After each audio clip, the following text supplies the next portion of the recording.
Rameshchandra Mansukhani, Chairman of Man Industries, who's joining us to talk more about the business. So, Mr. Mansukhani, thanks so much for your time. Last time when we spoke to you, you guided for a 4,000 crore revenue target in the next 2 years, of course, implying over 100% kind of surge from current levels.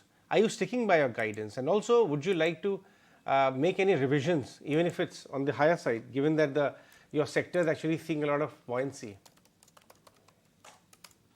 Current year, which we closed in 2023, we were around 2,200 crore approximately. And we are expecting the growth current year around 50%.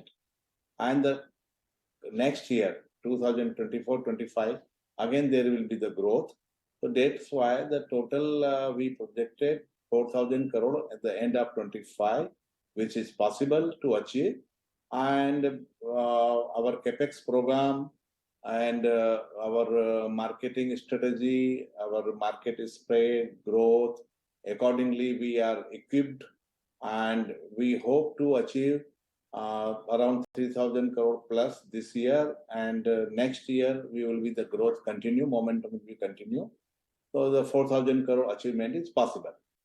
Okay, so 3,000 crore in FY24, 4,000 crore possible by FY25. But let's talk about your order book as well, because at the end of last quarter, it was 2,300 odd crores. What's the update on that? What's the pipeline looking like?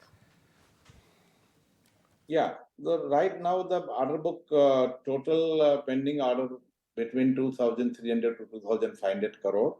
And this is good enough to complete in next you can 7-8 months, maybe maximum end of the year. Before end of the year will be finished.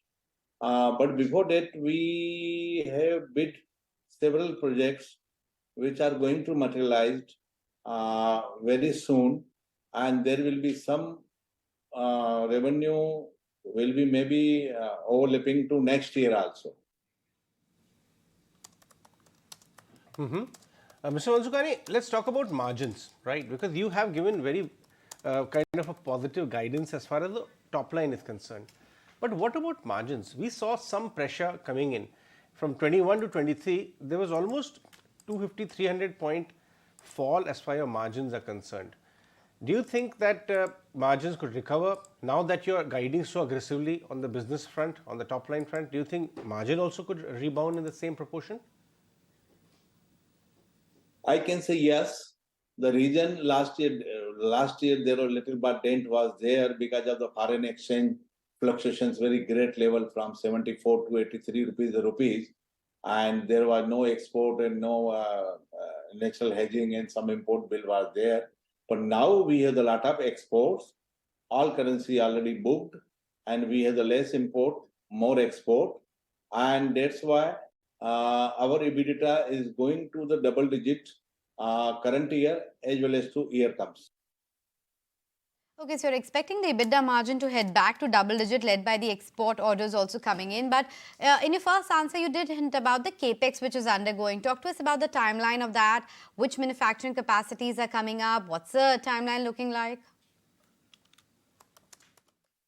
We recently completed some capex program, and the ERW plant is started production 2 months before, which is slowly picking up because a lot of accreditations we are getting. We got the BIS certification last week, and some other accreditations also international we are getting in few months, maybe a month or two. And accordingly, that revenue also going to increase in the second half of the year. And that capex is almost complete. And as regard to main industries, our capex is almost over. So no new capex in main industry, but our subsidiaries company, which are putting up the stainless steel plant, seamless stainless steel plant, which is coming up, which is approximately 480 crore, 485 crore is a total capex program, which is going on, which will continue, and the projected production will be the next year, 2024-25. All right. Thanks very much for joining. I'm Mr. Mansukhani. Very interesting commentary coming in, and you're sticking by your confident guidance.